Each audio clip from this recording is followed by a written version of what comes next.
Okay मेरे बच्चों, good morning. कैसे हो आप सभी? बढ़िया। तो कल हम बिल्कुल नए टॉपिक पे थे और उस नए टॉपिक का नाम था आपका क्या नाम था? Yes, vector. क्या पढ़ा था हमने? वेक्टर पढ़ा था, है ना? तो आज हम वेक्टर के सिलसिले को आगे बढ़ाएंगे। कुछ चीज़ें मैंने बोला था कल समझाएंगे, जो कल नहीं समझा पा रहे थे क्योंकि कल टाइम हमारा हो गया था। और वेक्टर छोटे से 5 मिनट में, जो यूनिट वेक्टर है वो 5 मिनट में समझ में नहीं आएगा। तो चलिए हम स्टार्ट करते हैं।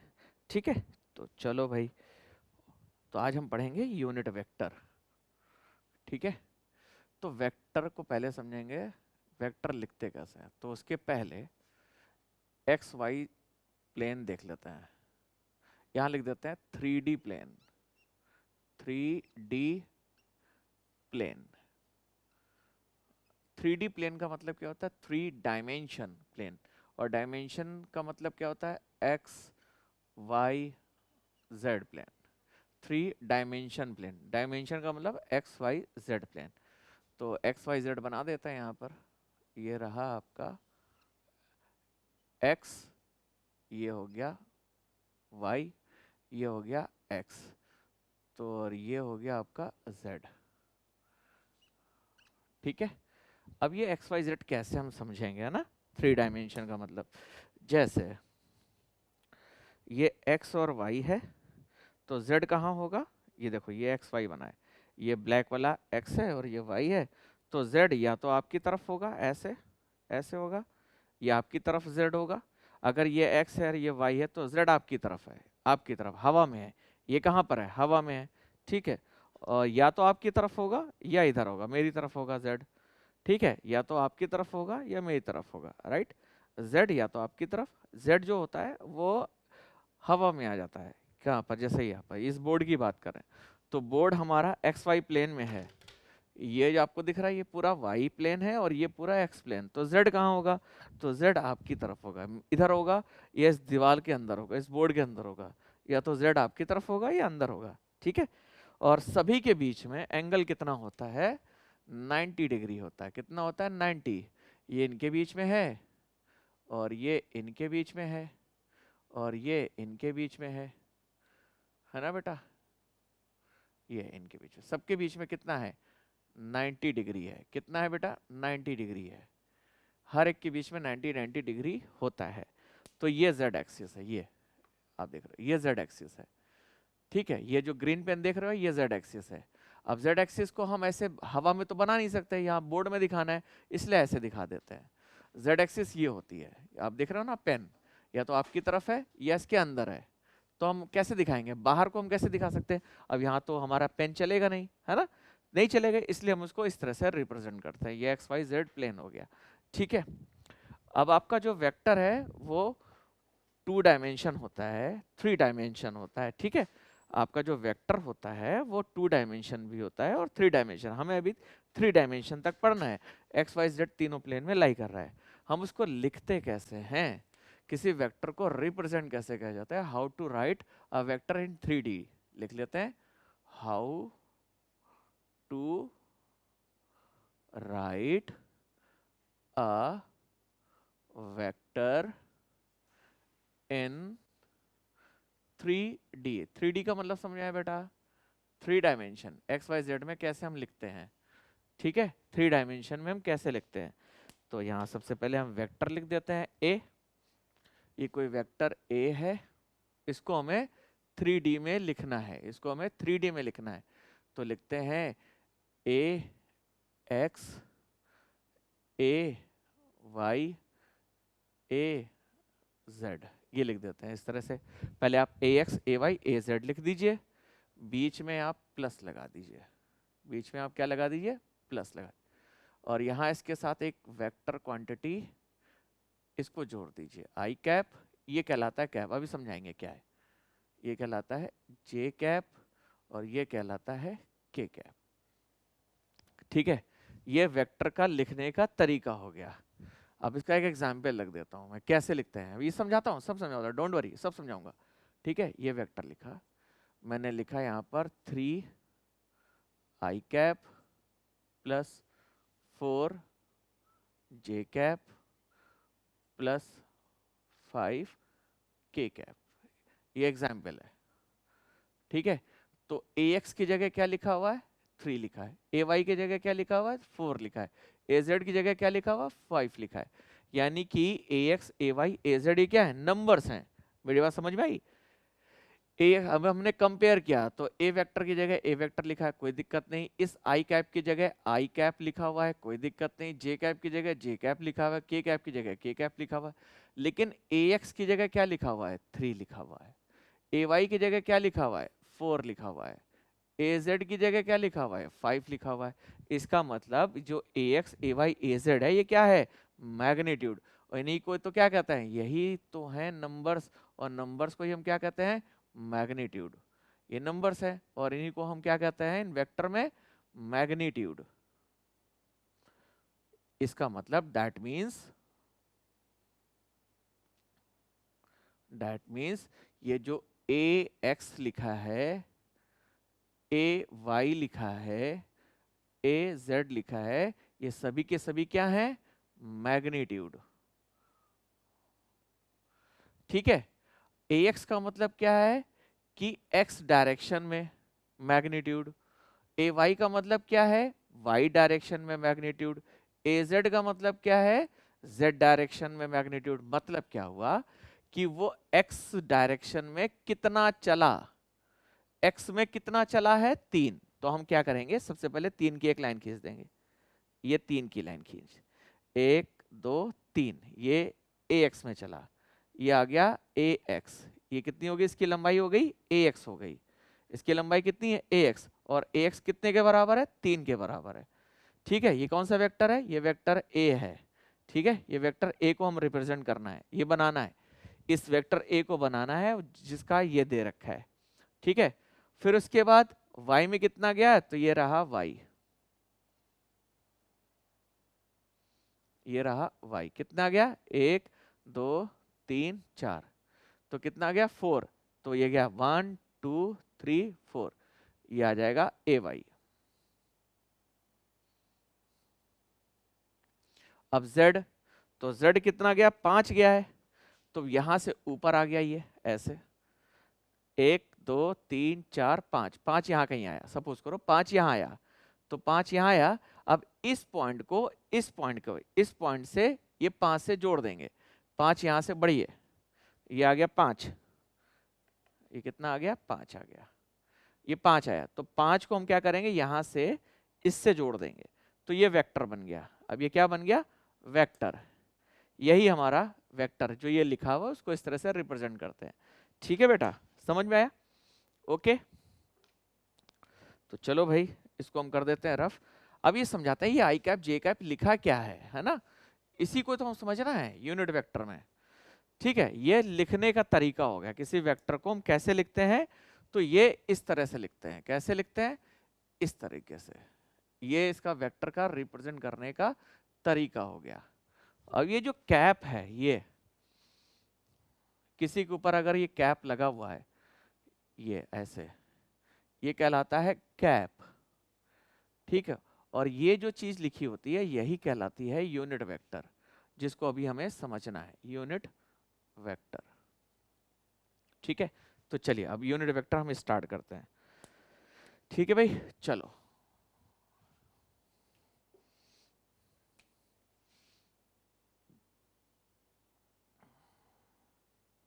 Unit vector,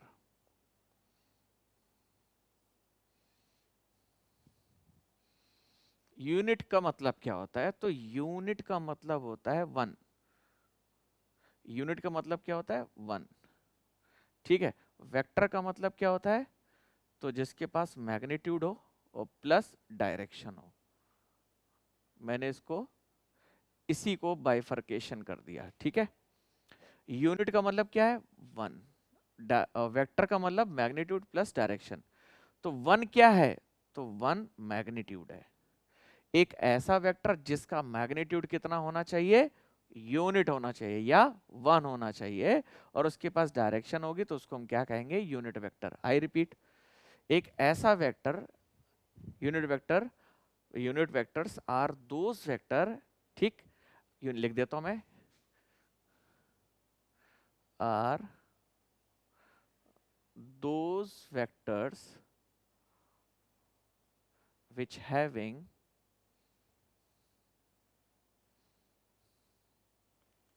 magnitude of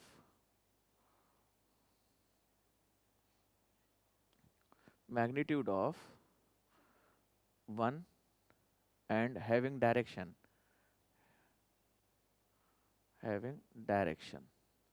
that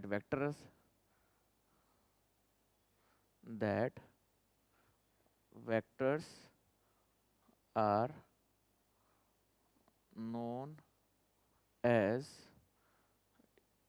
unit vector. ठीक है, एक ऐसा वेक्टर जिसका मैग्नीट्यूड कितना हो, जिसका मैग्नीट्यूड कितना होना चाहिए 1 और उसके पास डायरेक्शन होनी चाहिए।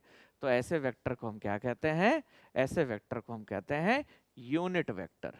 ठीक है, अब देखिए बेटा, अगर कोई वेक्टर है तो वो सपोज करो यूनिट का मतलब 1, अगर कोई वेक्टर जो सिर्फ x में ही जा रहा है, x डायरेक्शन में ही जा रहा है, ऐसा वेक्टर जो सिर्फ x में ही जा रहा है, तो x में जा रहा है तो उसको हम रिप्रेजेंट कैसे करेंगे, है ना।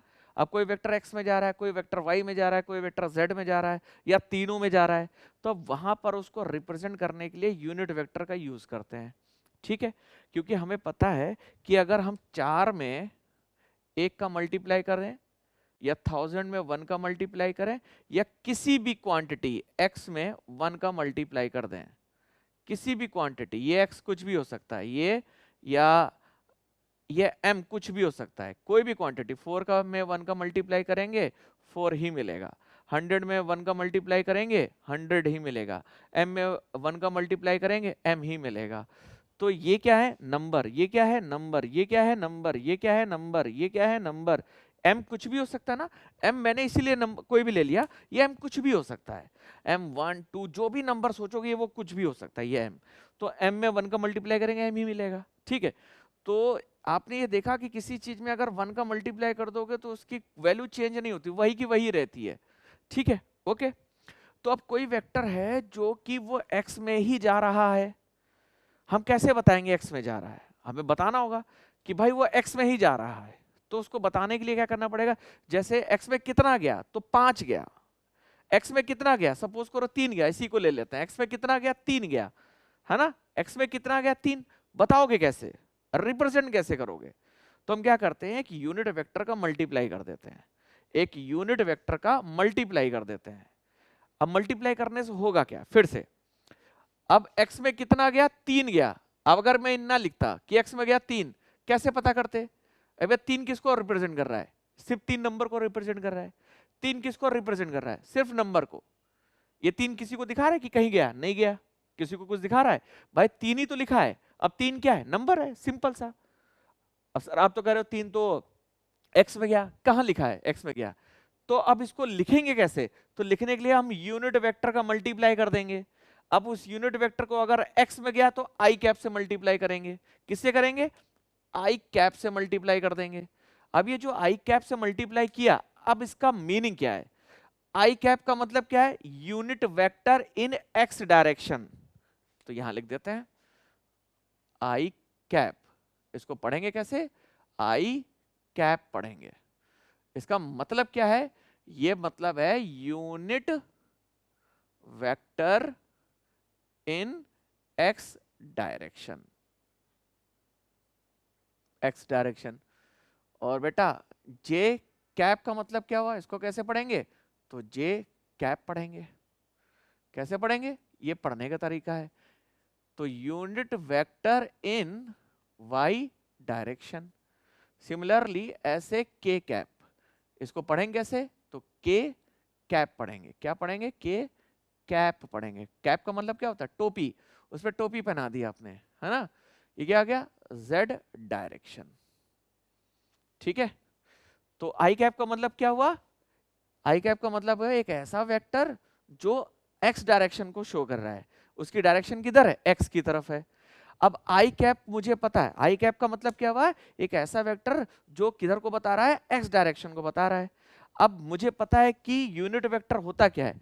यूनिट वेक्टर क्या होता है कि जिसका मैग्नीट्यूड 1 हो गया उसके पास डायरेक्शन है, तो इसके पास आई कैप के पास डायरेक्शन है। आई कैप की डायरेक्शन किधर है? एक्स की तरफ। वाई की कैप की डायरेक्शन किधर है?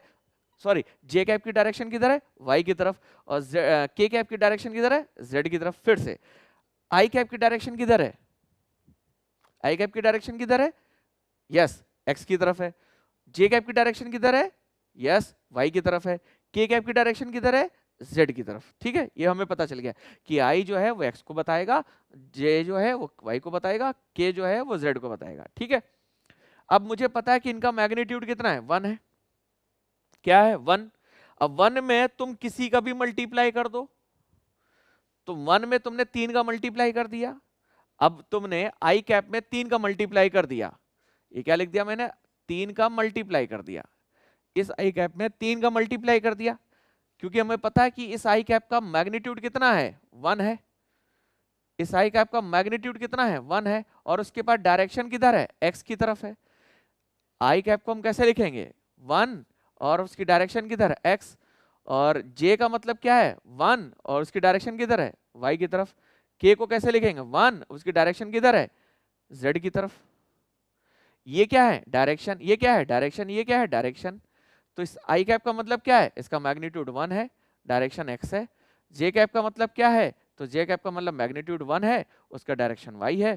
के कैप का मतलब क्या है? उसका मैग्नीट्यूड 1 है और उसकी डायरेक्शन किधर है? ये है आई कैप, जे कैप, के कैप। अब इस आई कैप में तुमने मल्टीप्लाई कर दिया 3 का, जे कैप में मल्टीप्लाई कर दिया 4 का, के कैप में मल्टीप्लाई कर दिया 5 का। इसका मतलब क्या हुआ? तो मैग्नीट्यूड में मैग्नीट्यूड का मल्टीप्लाई हो गया, तो 3 इंटू 1, 3 का 3 ही रहा। मेरी बात समझ आई? 3 का मल्टीप्लाई कर दिया तुमने आई कैप में, तो इसका मतलब क्या हुआ? ये मतलब हुआ कि 3 का तुमने मल्टीप्लाई किया आई कैप में, तो आई कैप का मतलब क्या है? 1 इंटू क्या है? X direction. तो आई कैप का मतलब क्या है? उसका मैग्नीट्यूड 1 है और डायरेक्शन किधर है? एक्स की तरफ। अब 3 का जैसे तुमने, 3 तो एक नंबर था, सिंपल सा नंबर था, लेकिन जैसे तुमने इसके साथ मल्टीप्लाई किया तो अब इसके नंबर की कैरेक्टरिस्टिक चेंज हो गई। अब देखो, अब 3 का मल्टीप्लाई हो गया 1 से, इनके मैग्नीट्यूड में मल्टीप्लाई होगा। नंबर का किस में मल्टीप्लाई होगा? नंबर में ही होगा। नंबर में किसका मल्टीप्लाई होगा? नंबर में ही। तो 3 का मल्टीप्लाई किस में होगा? 1 में। 4 का मल्टीप्लाई किस में होगा? 1 में। 5 का मल्टीप्लाई किस में होगा? 5 में। तो जब 3 का मल्टीप्लाई 1 में हुआ तो 3 ही रहा, मैग्नीट्यूड चेंज हुआ नहीं। 4 का मल्टीप्लाई 1 में हुआ तो 4 ही रहा, 5 का मल्टीप्लाई किया 1 में तो 5 ही रहा, कोई फर्क नहीं पड़ा। लेकिन अब जैसे मल्टीप्लाई किया, अब ये 3 किस तरफ दिखा रहा है? एक्स की तरफ। यानी कि एक्स में कितना गया है? तो 3 गया है। एक्स में कितना गया है? तो 3 यूनिट गया है। और वाई में कितना गया है? तो 4 यूनिट गया है। और जेड में कितना गया है? तो 5 यूनिट गया है। तो इसको कैसे दिखाएंगे? ये रहा आई कैप, ये रहा जे कैप, ये रहा के कैप। ये यहां से यहां तक की लेंथ कितनी है? 1। यहां से यहां तक की लेंथ कितनी है? 1। यहां से यहां तक की लेंथ कितनी है? 1। ये 1 1 है। अब इसमें तुमने 3 का मल्टीप्लाई कर दिया, तो 3 इंटू 1, तो 3 इंटू 1 कितना हो गया? 3। तो 1 2 3, तो 1 यूनिट वेक्टर, 2 3, ये 3 आ गया। अब इसकी डायरेक्शन किधर है? आई कैप क्या बता रहा है? एक्स की तरफ है। इसमें कितने का मल्टीप्लाई हो गया? 4 का। तो ये 1 रहा, 1 में फिर 4 का मल्टीप्लाई किया, 1 2 3 4, ये आ गया 4, तो ये 4 यूनिट आ गया। और ये आ गया 3 यूनिट इसका। फिर से ये x में कितना है? ये 1 ले लिया, 1 यहां से मैंने काट लिया, 1 यहां से काट लिया, ये 1 यहां से काट लिया, इसकी डायरेक्शन बना दी, और डायरेक्शन बनाने के बाद लिख दिया ये यूनिट वेक्टर आई कैप है, ये यूनिट वेक्टर जे कैप है, ये यूनिट वेक्टर के कैप है। ठीक है, तो अब इस 1 में या इस आई कैप में 3 का मल्टीप्लाई किया, तो इसका मतलब क्या हुआ? 3 मल्टीपल हो गया, 3 टाइम्स हो गया। तो 1 2 3, तो इसकी डायरेक्शन किधर है? एक्स की तरफ। अब एक्स की तरफ है इसीलिए आई कैप लिखा है। इसकी डायरेक्शन किधर है? इसकी डायरेक्शन वाई की तरफ है, वाई की तरफ है इसलिए जे कैप। इसकी डायरेक्शन किधर है? जेड की तरफ। ठीक है बेटा, समझ में आ गया? तो यूनिट वेक्टर क्या होता है? यूनिट वेक्टर वो वेक्टर होता है जिसका मैग्नीट्यूड कितना होता है? 1, और वो क्या कर देता है? डायरेक्शन प्रोवाइड कर देता है। तो तुमने अगर 3 का मल्टीप्लाई किया या किसी भी क्वांटिटी का मल्टीप्लाई किया, ठीक है, तो अगर तुमने 3 का मल्टीप्लाई किया एक्स में, आई कैप में मल्टीप्लाई किया, तो अब 3 किधर जा रहा है? अब समझ में आ जाएगा। जैसे मैंने -3 का मल्टीप्लाई कर दिया आई में, -3 का मल्टीप्लाई कितना किया, -3 का मल्टीप्लाई कर दिया आई कैप में, इसका मतलब निगेटिव एक्स में जा रहा है। किधर जा रहा है, निगेटिव एक्स में जा रहा है। निगेटिव एक्स का मतलब क्या है, ये पॉजिटिव एक्स है तो निगेटिव एक्स इधर जाएगा। निगेटिव एक्स का मतलब क्या है, ये पॉजिटिव एक्स, ये निगेटिव एक्स, ये पॉजिटिव वाई, ये निगेटिव वाई, ये पॉजिटिव जेड, तो नीचे इसका कहीं या ऊपर कहीं होगा इसका जेड होगा। ठीक है बेटा, समझ में आया। फिर से मैंने मल्टीप्लाई किया 20 का जे कैप में, 20 का जे कैप में मल्टीप्लाई किया, तो मतलब क्या हुआ 20 का जे कैप में मल्टीप्लाई करने से, मतलब ये हुआ कि वो 20 यूनिट गया है वाई डायरेक्शन में। 20 यूनिट का मतलब क्या हुआ, 20 यूनिट कहां गया है, वाई डायरेक्शन, क्योंकि जे कैप आ गया। ठीक है, समझ में आ गया। 20 कितना चलेंगे, 1 2 3 4, एक यूनिट की डायरेक्शन मुझे पता है, एक यूनिट की डायरेक्शन कितना है वाई डायरेक्शन में, एक यूनिट की डायरेक्शन मुझे पता है, ये एक यूनिट है, ये एक यूनिट है, ये एक यूनिट की डायरेक्शन मुझे वाई में पता है कितनी है, जे कैप है। एक यूनिट की डायरेक्शन वाई में मुझे पता है, एक यूनिट की डायरेक्शन इन वाई एक्सिस में मुझे पता है कितनी है, जे कैप। तो 20 यूनिट की 20 जे कैप। इसी तरह एक यूनिट की डायरेक्शन मुझे एक्स में पता है, एक यूनिट क्या, ये एक है, ये 1 सेंटीमीटर हो सकता है, 1 मिलीमीटर हो सकता है, या एक यूनिट है। एक यूनिट की डायरेक्शन मुझे एक्स में पता है कितनी है, आई कैप।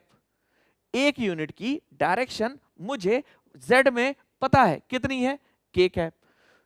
तो अगर एक यूनिट की डायरेक्शन तुम्हें पता है आई कैप है, एक यूनिट की डायरेक्शन तुम्हें पता है एक्स में आई कैप है, तो 3 यूनिट की डायरेक्शन कितनी हो जाएगी, तो 3 आई कैप, किधर, एक्स में, किधर हो जाएगी, एक्स में। सिमिलरली ऐसे एक यूनिट की डायरेक्शन तुम्हें पता है, एक यूनिट की डायरेक्शन तुम्हें पता है कि जेड में कितनी है, के कैप है, तो 5 यूनिट की डायरेक्शन इन जेड डायरेक्शन में कितनी हो जाएगी, तो 5 के कैप, कितनी हो जाएगी, 5 के कैप। समझ में आया, क्लियर हुआ। तो यूनिट वेक्टर को लिखते कैसे हैं वो समझ लीजिए। तो it is the ratio of, unit vector कैसे लिखा जाता है,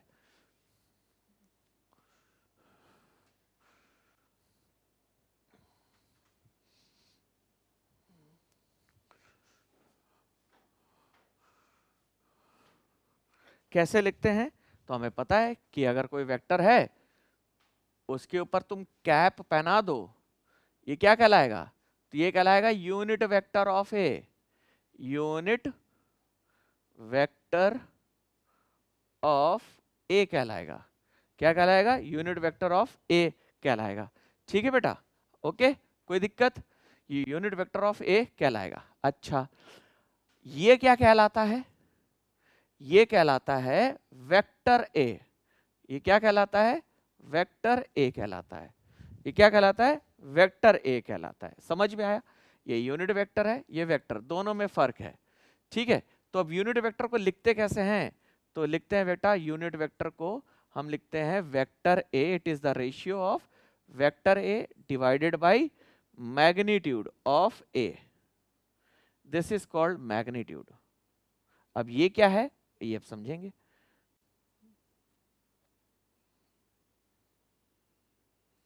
तो यहां लिखते हैं vector A,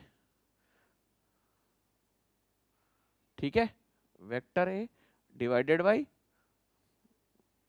magnitude of A का रेशियो यूनिट वेक्टर कहलाता है। वेक्टर ए और मैग्नीट्यूड ऑफ ए का रेशियो कहलाता है यूनिट वेक्टर। क्या कहलाता है, यूनिट वेक्टर। समझ में आया, यूनिट वेक्टर कहलाता है। ठीक है, एक बार देखिए मुझे और फिर मुझे बताइए, फिर हम मैग्नीट्यूड पे आते हैं हम लोग। ठीक है बेटा, तो चलो अब हम मैग्नीट्यूड समझते हैं। तो यूनिट वेक्टर समझ में आया, यूनिट वेक्टर का मतलब वो वेक्टर जिसका मैग्नीट्यूड कितना है, 1। यूनिट वेक्टर वो वेक्टर जिसका मैग्नीट्यूड कितना है, 1, और उसके पास डायरेक्शन होगी। तो अगर x में यूनिट वेक्टर की बात करें कौन होता है, आई कैप, y में यूनिट वेक्टर कौन होता है, जे कैप, k में यूनिट वेक्टर सॉरी z में कौन होता है, के कैप। ठीक है, आई कैप का मतलब x में डायरेक्शन बता रहा है, जे कैप का मतलब y में डायरेक्शन बता रहा है, के कैप का मतलब z में डायरेक्शन बता रहा है, राइट है। तो ये कहलाता है यूनिट वेक्टर्स। अब यहाँ पर एक शब्द यूज हुआ है मैग्नीट्यूड ऑफ ए, ये क्या होता है समझिए। तो मैग्नीट्यूड यहाँ पर आप हेडिंग डालेंगे, मैग्नीट्यूड क्या होता है। तो कल हमने ये सीखा था, कल हमने क्या सीखा था कि अगर हमें किसी लाइन से वेक्टर बनाना है, किसी लेंथ से वेक्टर बनाना है, तो ये एरो लगा दो। किसी लेंथ से वेक्टर बनाना है, जैसे ये हमने एक लाइन खींची थी ऐसे कल एक, और मैंने बोला था युगांतर से कि बेटा बताओ ये किधर जा रही है, तो युगांतर ने कहा कहीं नहीं जा रही है, क्योंकि इसके पास कोई डायरेक्शन नहीं है। तो डायरेक्शन बनाने के लिए हमने क्या किया था, एक एरो बना दिया था ऐसे करके, ये एरो बना दिया था, अब ये वेक्टर बन गया। ठीक है, उसके पहले हमने क्या किया था, इसके पहले इसको बनाने के पहले मैंने बोला इसकी लेंथ कितनी है, तो उसने बोला 15 सेंटीमीटर है। कितनी है, 15 सेंटीमीटर है। और मैंने बोला ये 15 सेंटीमीटर की जो लेंथ है यहाँ से लेकर यहाँ तक, ये किधर जा रही है, तो युगांतर ने बहुत अच्छा जवाब दिया था कि सर ये कहीं नहीं जा रही है। मैंने पूछा क्यों नहीं जा रही है, तो उसने कहा सर इसने एरो नहीं है, तो हम कैसे बताएंगे किधर जा रही है। तो जब तक एरो बनाएंगे नहीं हमें पता चलेगा नहीं कि ये किधर जा रही है। तो अब हमने एरो बना दिया ऐसे करके, ये एरो बना दिया। अब मैंने पूछा किधर जा रही है, तो उसने कहा कि नॉर्थ ईस्ट में जा रही है। अब इसके बाद डायरेक्शन आ गई। ठीक है, अब इसके पास आ गई क्या, डायरेक्शन आ गई। तो अब इसके बाद डायरेक्शन आ गई, बोलो बहुत बढ़िया बात है, ये कहलाता है हेड और ये कहलाता है टेल। ठीक है, तो ये हो गया किसी लेंथ से वेक्टर बनाना। क्या हो गया, लेंथ से वेक्टर बनाना, उसको डायरेक्शन इन्वॉल्व कर दीजिए, वेक्टर बन गया। किसी लेंथ के पास डायरेक्शन इन्वॉल्व कर दीजिए, वेक्टर बन गया। लेकिन अगर किसी वेक्टर से लेंथ बनाना हो, उल्टा चलिए, ठीक है, किसी लेंथ से वेक्टर बनाना है, किसी लेंथ से वेक्टर बनाना है, तो वेक्टर बनाने के लिए आप उस पर क्या इन्वॉल्व कर रहे हो, डायरेक्शन को क्या इन्वॉल्व कर रहे हो, डायरेक्शन। उस पर डायरेक्शन बना दीजिए, जैसे मैंने डायरेक्शन बना दिया। अब ये डायरेक्शन किधर शो कर रहा है, नॉर्थ ईस्ट को। किधर शो कर रहा है, नॉर्थ ईस्ट को, तो अब ये वेक्टर बन गया। इसके पास लेंथ भी है, डायरेक्शन भी है। लेंथ कितनी है, 15 सेंटीमीटर। अब लेंथ कितनी है, 15 सेंटीमीटर। तो 15 सेंटीमीटर है, किधर जा रहा है, नॉर्थ ईस्ट में। तो किसी लेंथ से वेक्टर बनाना बहुत आसान है, एरो बना दीजिए, डायरेक्शन आ जाएगी। डायरेक्शन आ गया तो हम वेक्टर कहेंगे। लेकिन अगर उल्टा चलते हैं, किसी वेक्टर दिया है, वेक्टर से लेंथ निकालना है, तो कैसे करेंगे, उसी को कहते हैं मैग्नीट्यूड ऑफ ए, उसी को कहते हैं मैग्नीट्यूड ऑफ वेक्टर। उसी को क्या कहते हैं, मैग्नीट्यूड ऑफ वेक्टर। कैसे निकालते हैं, तो सपोज करो ये मेरे दोनों हाथ, ये मैंने माना ये वेक्टर ए है। अगर जब ये नहीं था तो क्या मैं ए कह सकता था। अब इस ए की जो लंबाई कितनी है, 15 है, 15 सेंटीमीटर है। इसको हटाते हैं, इसकी लंबाई कितनी है, 15 सेंटीमीटर है। ये जो ए है, अब इसकी लंबाई कितनी है, ये ए लाइन खींची मैंने, इस ए लाइन की लंबाई कितनी है, 15 सेंटीमीटर। जैसे ही मैंने एरो बनाया, यहां पर मैंने एरो बना दिया, मैंने यहां एरो बनाया तो इस पे भी एरो बना दिया। क्यों, क्योंकि अब ये वेक्टर बन गया। बेटा फिर से, जब मैंने इस पे एरो नहीं बनाया था तो मैंने ए लिखा था। फिर से, जब मैंने इस पर एरो नहीं बनाया था तो मैंने इसको सिंपल सा लिखा, ये ए लेंथ है, ये इसकी लंबाई कितनी है, ए है, और ए कितने के बराबर है, 15 सेंटीमीटर के बराबर है। ये कितने के बराबर है, 15 सेंटीमीटर के बराबर है। अब मैंने जैसे ही इस पर एरो बनाया, अब इसके पास वेक्टर आ गया। एरो बनाया तो एरो इधर बनाएंगे तो एरो इधर भी बना देंगे। क्यों, क्योंकि अब ये वेक्टर को शो कर रहा है तो ये भी अब वेक्टर को शो करेगा। समझ में आया, क्लियर हुआ। अब इसी वेक्टर को आपको लेंथ में बदलना है, तो हमारे पास क्या है, तो हमारे पास एक बहुत अच्छा है, ये क्या कहलाता है, ये कहलाता है हेड। ये क्या कहलाता है, हेड। और ये क्या कहलाता है, टेल। ये हमें सबको पता है, क्या कहलाता है, टेल कहलाता है। एक हेड होता है, एक टेल होता है। आप ये मानो कि ये मेरे दोनों हाथ एक ये ब्लेड हैं, कटर हैं, तलवार हैं। ये दोनों हाथ, ये दोनों एक दूसरे के पैरेलल हैं। ऑब्वियस सी बात है, पैरेलल दिख रहा होगा आपको हाथ। ये मेरे दोनों हाथ क्या है, ये बसंती के हाथ नहीं है, ठाकुर के हाथ नहीं है ना। बसंती के हाथ वो तो थे, ठाकुर के हाथ नहीं थे ना। हाँ, तो ये मेरे वो हाथ हैं, ये हाथ मुझे दे दे ठाकुर, ये वाले हाथ हैं। ठीक है, तो अब ये हाथ मेरे क्या है, ब्लेड हैं। अब इस ब्लेड को ये क्या करता है, किसी चीज को काट देगा ऐसे करके। ये पैरेलल ही चलेंगे। अब देखो, मैं इसकी मुंडी और इसकी पूंछ दोनों काटने जा रहा हूँ। हेड का मतलब मुंडी, अब इसकी पूंछ और काटने जा रहा हूँ। अब दोनों को मैंने ऐसे मारा धम, तो जैसे ही मारा धम तो इसका हेड कट गया, ये कट गया, और इसकी ये टेल कट गई। तो अब ये दोनों कट गए, ये कट गए, और ये क्या हो गया, कट गए। ये समझाने का तरीका है, ये मेरा समझाने का तरीका, वहां नहीं करना है आपको। तो इसका हेड अब कट गया। अब ये हेड अलग हो गया, ये टेल अलग हो गया, तो इसके बीच में क्या बचा, लेंथ बची। इसके बीच में क्या बचा, इन दोनों पैरेलल लाइन के बीच में क्या बचा, ये वेक्टर था, अब इस वेक्टर के बीच में हेड हट गया, टेल हट गया, तो क्या बचा, लेंथ बची। ठीक है, क्या बचा, लेंथ। अब ध्यान से देखो, फिर से देखो, तो क्या आपको दो पैरेलल लाइन के बीच में वेक्टर ए लिखा दिखाई दे रहा है, दो पैरेलल लाइन के बीच में आपको ए वेक्टर दिखाई दे रहा है। अब यही जो दो पैरेलल लाइन के बीच में ये वेक्टर लिखा है, ये इसमें बचा क्या है, सिर्फ लेंथ ही तो बची, क्योंकि हेड आपने काट दिया, टेल आपने काट दिया, क्या बचा, लेंथ।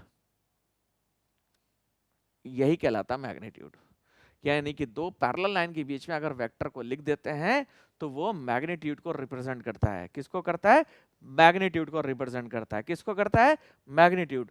तो मैग्नीट्यूड कैसे निकालते हैं किसी वेक्टर का, तो उसका तरीका क्या है, देखिए मैग्नीट्यूड कैसे निकालते हैं किसी वेक्टर का, तो उसका तरीका क्या है वो देखिए। मैं फिर से एक बार सारी चीजों को लिख देता हूं।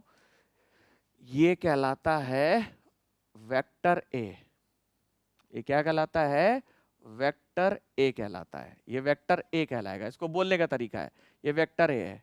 ठीक है, ये कहलाता है unit vector, unit vector of A, ये कहलाता है यूनिट वेक्टर ऑफ ए। और ये कहलाता है मैग्नीट्यूड ऑफ वेक्टर, ये क्या कहलाता है, मैग्नीट्यूड ऑफ वेक्टर ए। ठीक है, मैग्नीट्यूड ऑफ वेक्टर ए, ये आपको याद होने चाहिए बेटा। अब हमें मैग्नीट्यूड निकालना है। मैग्नीट्यूड का मतलब क्या है, लेंथ निकालना है। मैग्नीट्यूड ऑफ का मतलब क्या है, हमें लेंथ निकालना है, length of A vector, length of A vector. ठीक है, कैसे निकालते हैं, तो निकालने का तरीका क्या है, लिख देते हैं मैग्नीट्यूड कैसे लिखता है। तो मैग्नीट्यूड ऑफ ए वेक्टर का कैसे लिखते हैं, तो यहाँ दो पैरेलल लाइन लिख दीजिए, दो पैरेलल लाइन लिख दीजिए और उस पर वेक्टर लिख दीजिए, वेक्टर ए जिसका निकालना है। ठीक है, इसको कैसे लिखते हैं, तो लिखते हैं एक रूट बनाइए ऐसे करके, और यहाँ लिख दीजिए वेक्टर ए क्या है, तो वेक्टर ए यही तो है, यही तो वेक्टर ए है। ये क्या है, वेक्टर ए बराबर क्या है, A X I cap A Y J cap. ठीक है, यही तो वेक्टर है। तो यहाँ लिखेंगे ए एक्स का स्क्वायर प्लस ए वाई का स्क्वायर प्लस ए जेड का स्क्वायर, तो यही कहलाता है मैग्नीट्यूड ऑफ वेक्टर। यानी कि आई के कंपोनेंट का स्क्वायर, आई का कंपोनेंट कौन सा है, तो आई का कंपोनेंट है ए एक्स, जे का कंपोनेंट क्या है ए वाई, के का कंपोनेंट क्या है ए जेड। तो आई के कंपोनेंट का स्क्वायर प्लस जे के कंपोनेंट का स्क्वायर प्लस के कंपोनेंट का स्क्वायर। ठीक है, तो यही कहलाता है मैग्नीट्यूड। अब यहाँ पर क्वेश्चन क्या था, इससे पहले एग्जाम्पल, जैसे मुझे मैग्नीट्यूड निकालना है, यहाँ लिखा है 3i cap plus 4j cap plus 5k cap, ये लिखा है। अब मुझे इसका मैग्नीट्यूड निकालना है, ये ए वेक्टर दे रखा है, तो आपको बोला है कि फाइंड मैग्नीट्यूड, फाइंड मैग्नीट्यूड। तो कैसे निकालेंगे, तो बेटा हमारे पास पता है। अब यहाँ पर ax क्या लिखा हुआ है 3, ay क्या लिखा हुआ है 4, az क्या लिखा हुआ है 5। ठीक है बेटा, ये ax है, ये ay है, ये az है। ठीक है बेटा, ax की जगह क्या हमने कंपेयर किया, तो इसको अपनी आइडियल इक्वेशन के साथ कंपेयर किया। तो कंपेयर करने से मुझे पता चला कि ax की जगह क्या लिखा हुआ है 3, ay की जगह क्या लिखा हुआ है 4 और az की जगह क्या लिखा हुआ है 5। तो अब हम इसका मैग्नीट्यूड निकालेंगे। तो बेटा यहाँ दो पैरेलल लाइन खींचेंगे, उसके बीच में वेक्टर लिख देंगे। ठीक है बेटा, अब यहाँ पर क्या लिखेंगे बेटा, ax का स्क्वायर, ax कितना है, ax है 3, यहाँ लिख देते हैं। ax बराबर कितना है 3, ay बराबर कितना है 4, az बराबर कितना है 5। तो ax का स्क्वायर हमारा क्या है फॉर्मूला, ax का स्क्वायर यानी 3 का स्क्वायर प्लस ay की जगह क्या लिखा है 4, तो 4 का स्क्वायर प्लस az कितना है 5, तो 5 का स्क्वायर, तो 3 का स्क्वायर कितना हो गया, तो 3 का स्क्वायर हो गया 9 प्लस 4 का स्क्वायर कितना हो गया 16 प्लस 25, तो 16 9, ये कितना हो गया बेटा 16 9 25 इंटू 25 प्लस 25, तो ये हो जाएगा रूट ऑफ 50। ये आपका आंसर आ गया। इस वेक्टर की जो लेंथ थी वो कितनी थी, रूट ऑफ 50। कितनी थी बेटा, रूट ऑफ 50। इसको और सॉल्व कर सकते हो, तो इसको लिख सकते हो रूट ऑफ 25 इंटू 5, तो 25 रूट के बाहर आ गया तो 5√5 आ जाएगा। तो इसकी लेंथ कितनी है? 5√5 है। उस वेक्टर की लेंथ कितनी है? 5√5। ठीक है, अगर किसी वेक्टर से लेंथ निकालनी है, मैग्नीट्यूड निकालना है, तो ये फॉर्मूला है। मैग्नीट्यूड निकालना है, ये फॉर्मूला है। यूनिट वेक्टर निकालना है, तो यूनिट वेक्टर का फॉर्मूला क्या था? तो यूनिट वेक्टर का फॉर्मूला था वेक्टर ए अपॉन, हम इसको कल फिर करेंगे, डोंट वरी, इस पे हम 2-3 दिन लेंगे आराम से। ये यूनिट वेक्टर का तरीका है।